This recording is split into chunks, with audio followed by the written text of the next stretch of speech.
आप स्वयं दादा, मैं शुरुआत आप ही से करता हूं। पश्चिम बंगाल में रात को 3 बजे अभिषेक बनर्जी उनके पीए के खिलाफ कार्रवाई के लिए जांच टीम पहुंच जाती है। ये कार्रवाइयां कहा जा रहा है कि जो पहले के घोटाले हुए उनको लेकर की जा रही है, तो जांच टीम को जांच का तो पूरा अधिकार है अगर किसी तरह का कोई लिंक मिल रहा है तो। देखिए, रात को 3 बजे शनिवार की रात भोर में अर्ली मॉर्निंग 2:30 बजे 3 बजे लोग पहुंचते हैं और एक अपराधी के तरीके से उनके साथ में, जैसे बहुत बड़े टेररिस्ट के घर में हमला हुआ है वैसे पूरी केंद्रीय वाहिनी का घर के और अभिषेक बनर्जी की कालीघाट स्थित आवास पर पहुंची। सुबह 5 बजे तक आपदा प्रबंधन को दल पूरा उनके घर के गेट को तोड़ते हैं। 6:30 बजे खोज शुरू होती है। दूसरी मंजिल से लेकर के छत तक 90 मिनट तक चलती है। परिणाम जो रिपोर्ट है आपके पास में हमारे ट्विटर हैंडल पे आपको मिल जाएगी, 0। उसपे फाइंडिंग नील, कुछ भी नहीं मिला है। कोई सबूत नहीं, कोई गलत काम नहीं, कुछ भी नहीं, बस राजनीतिक प्रतिशोध, वेंडिक्टिव पॉलिटिक्स करना है। शर्म करना चाहिए कि ऑपरेशन लोटस हर उस नेता को निशाना बना रहा है जो भारतीय जनता पार्टी के फरमान के सामने आत्मसमर्पण करने से इनकार करता है।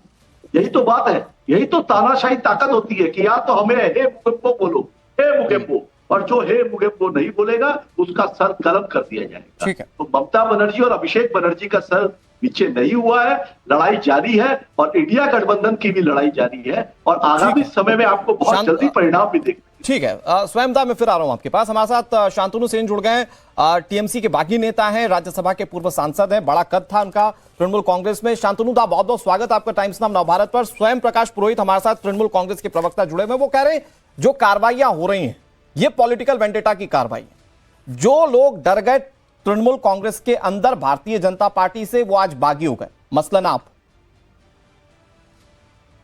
देखिए, ये पुरोहित भाई जो है मेरा बहुत अच्छा, मेरा प्यारा भाई है। मैं इसको बहुत दिन से जानता हूँ कि बहुत अच्छा बोलता भी है, बहुत अच्छा प्रवक्ता भी है। देखिए, ये इन्वेस्टिगेटिंग एजेंसी जो होता है, पुलिस एडमिनिस्ट्रेशन जो होता है, इसको इंडिपेंडेंटली काम करना चाहिए। हमको लग रहा है इंडिपेंडेंटली काम करके हम लोगों को ये देखना चाहिए कि अगर एक भी निर्दोष आदमी वहां पर है उसको सजा नहीं मिलना चाहिए, और अगर किसी के खिलाफ कोई कार्रवाई में किसी का खिलाफ कुछ सबूत मिला, वो डॉक्यूमेंटेड हुआ, प्रूव्ड हुआ, तो उसको सजा मिलना चाहिए। इन्वेस्टिगेटिंग एजेंसी बोलिए, पुलिस एडमिनिस्ट्रेशन बोलिए, इसको न्यूट्रली काम करना चाहिए। और मेरे को लग रहा है कि जिस तरीके से नया सरकार काम कर रहा है शुभेंदु अधिकारी जी का नेतृत्व में, हम लोग उम्मीद करते हैं कि वो लोग इम्पार्शियली काम करेंगे, इन्वेस्टिगेटिंग एजेंसी को पॉलिटिकली मोटिवेट नहीं करेंगे। शांतनु, आप जो स्वयं प्रकाश पुरोहित कह रहे हैं भारतीय जनता पार्टी ईडी और सीबीआई के डर से डरा रही, तो डरेगा कौन जिसने गलत किया है, और जो डर गया उसने पार्टी छोड़ दी। वो कह रहे हैं साफ साफ कि अभिषेक बनर्जी और ममता बनर्जी नहीं डर रहे हैं तो वो पार्टी नहीं छोड़ रहे हैं। तो क्या हम ये ना माने, मतलब जिस तरह से स्वयं प्रकाश पुरोहित कह रहे हैं, तो फिर ये क्यों ना माने कि आप लोग भी उसी डर से कि मतलब ईडी सीबीआई आप लोगों पर कार्रवाई करेगी तो आप लोगों ने टीएमसी को छोड़ दिया, यही बताने की कोशिश कर रहे हैं स्वयं दादा। देखिए मेरा इशू बाकी से अलग है। हम बहुत बार कह चुका है, हम पार्टी में रहते हुए भी आरजीकर का करप्शन इशू का टाइम में, अवया इंसिडेंट का टाइम में, हम पार्टी में रहते हुए भी, राज्यसभा की सांसद होते हुए भी हम उस टाइम भी बात किया।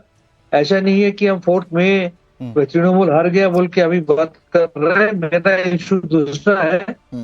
बाकी जो लोग पार्टी छोड़ रहा है और डिफरेंट ब्लॉक बन रहा है, सबका अपना एजेंडा है, अपना रीजन है। कोई बोल रहा है कि उनको अभी आजादी मिल रहा है, कोई बोल रहा है कि इसके पहले पार्टी में वो बोलने का, अपना माइंड को एक्सप्रेस करने का जगह मिल रहा था। कोई बोल रहा है कि अभी सेंट्रल में सत्ता में जो पार्टी है, इस स्टेट में भी सत्ता में वही पार्टी आ गया। दोनों सेंट्रल और स्टेट एक साथ मिलकर काम अगर करेगा तो ये और भी अच्छा डेवलपमेंट हो गया, जिसको आप नेगेटिव नहीं कर सकता है। टीम से दरख्वास्त करूंगा, अगर संभव है तो प्लीज स्वयं प्रकाश पुरोहित और शांतनु दा को सामने रख लीजिए प्लीज। शांतनु दा, मैं आपसे समझने की कोशिश, फिर मैं स्वयं प्रकाश पुरोहित के पास जा रहा हूं। शांतनु दा, ये मुझे बताइए कि वो तो ये नहीं कह रहे ना कि आपने आरजीकर वाला मुद्दा उठाया तब आपने तृणमूल कांग्रेस से अलग रास्ता चुन लिया। जितने बागी हैं उनको लेकर वो सिर्फ एक लाइन में कहते हैं कि आप लोगों को डर था भारतीय जनता पार्टी का, ये पॉलिटिकल वेंडेटा के तहत कार्रवाई का डर था और इसलिए आप लोगों ने छोड़ दिया। वो आप लोगों के मुद्दे को कंसिडर नहीं करते टीएमसी छोड़ने पर। देखिए, ये तो मेरे लिए एप्लीकेबल नहीं है। हम तो किसी डर के मारे ये बात नहीं कहा है। हम तो करप्शन का खिलाफ आवाज उठाया और उसके लिए मेरे को भुगतना भी पड़ा, मेरे को सस्पेंड कर दिया गया, मेरा बीवी जो काउंसिलर है अभी भी उनको पीटा गया, मेरा डॉटर को ह्यूमिलिएट कर दिया गया, तो मेरे लिए एप्लीकेबल नहीं है कि हम डर के मारे बोल रहे हैं। तो बाकी कौन डर के मारे बोल रहे हैं तो वही बोल सकेंगे ना, उसके बारे में हम कैसे बोलेंगे। ठीक है, शांतनु दा, स्वयं प्रकाश पुरोहित हमारे साथ ऑफिशियल स्पोक्स पर्सन है। स्वयं दादा, शांतनु दा कह रहे हैं हमारे ऊपर एप्लीकेबल नहीं होता, वो डर की वजह से नहीं छोड़कर गए टीएमसी पे, वो भ्रष्टाचार के खिलाफ आवाज उठा रहे थे तब छोड़कर गए। और इसी तरह से कई लोग आवाज उठा रहे हैं कि पार्टी में उनकी नहीं चलती, उन्हें जबरदस्ती पार्टी की चीजों को थोपा जाता है, मसलन कल्याण बनर्जी। देखिए सरकार ने, कल्याण बनर्जी हमारे सीनियर लीडर है और वो जो भी बोलते हैं वो कुछ पिछले 4 दशकों से भी ज्यादा से ममता बनर्जी के साथ है और उनको उनके विषय में ज्यादा बात नहीं करूंगा, मगर आज कोलकाता में 4000 ईवीएम मशीनों को में आग से नष्ट कर दिया। ये सुनकर कथा याद आती है पुरानी की महाभारत काल के अंदर में कैसे आंख बंद कर करके पट्टी में जैसे लोग देखते थे। आज कोई नहीं देख रहा है, कोई चर्चा नहीं हो रही है। लोकतंत्र सिर्फ एक वोट से नहीं चलता है, एक वोट से उम्मीदवार हारता जीतता है। 4000 ईवीएम मशीनें जल गई जिनकी जवाबदेही अभी भी तय बाकी है।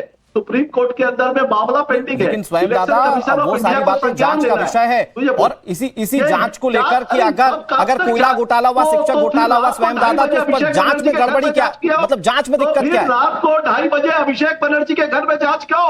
फिर रात को 2:30 बजे उसके घर के अंदर में जांच क्यों की जा रही है जब ये जांच का विषय है? ये अगर लोकतंत्र में इंपॉर्टेंट नहीं है, लोकतंत्र में आपको क्या चीज इंपॉर्टेंस है कि एक वोटर के वोट अधिकार की रक्षा? यही तो बात ममता बनर्जी और अभिषेक बनर्जी ने की थी कि वोट अधिकार की रक्षा की लड़ाई। 4 नवंबर 2025 में जब एसआईआर की प्रक्रिया शुरू हुई थी, पूरे कलकत्ता रस्ते पर उतरा था और हमने एसआईआर की प्रक्रिया में सवाल उठाने शुरू किए। लेकिन शांतनु, फिर एक बार आ रहा हूं एक बार फिर से आपके पास। शांतनु दा, आप कह रहे हैं भ्रष्टाचार के खिलाफ कार्रवाई होना चाहिए और भ्रष्टाचार के खिलाफ कार्रवाई की मांग को लेकर आप टीएमसी में अपने आप को बलिदान करके चले गए, लेकिन ये अभी भी ये नहीं मान रहे हैं, मतलब टीएमसी के लोग अभी भी ये नहीं मान रहे कि अभिषेक बनर्जी में कोई गलती हो सकती है, वो अभी भी नहीं मान रहे कि भ्रष्टाचार के खिलाफ कार्रवाई होना चाहिए। उनके लिए मुद्दा है कि रात में 3 बजे जांच। शांतनु दा, देखिए, हम तो ये जरूर कहेंगे कि हेल्थ सेक्टर में अगर ऐसा हुआ है तो बाकी सेक्टर में भी ऐसा हुआ होगा और मेरा जैसा आदमी बाकी सेक्टर में भी हुआ होगा। जो कोशिश किया था ये सच्चाई को सामने लाके उनको इन्वेस्टिगेशन का अंडर में लाने के लिए, पार्टी को बचाने के लिए। लेकिन मेरा जैसा ऐसा आदमी भी हुआ होगा जो सच्चाई को सामने लाया। इन्वेस्टिगेशन तो दूर की बात, जिसके खिलाफ आवाज उठाया गया उसके खिलाफ स्टेप लेना तो दूर की बात, जो इस सच्चाई को सामने लाया उसी को सस्पेंड कर दिया, उसी के खिलाफ एक्शन ले लिया गया। अगर उस टाइम ये नहीं किया होता, अगर अर्जीकर के इशू ठीक से डील किया होता, अगर ओवाया इंसिडेंट के बाद संदीप घोष जो सबसे करप्ट आदमी है उसके खिलाफ एक्शन ले लिया होता, तो आज शायद ये दिन नहीं देखना पड़ता।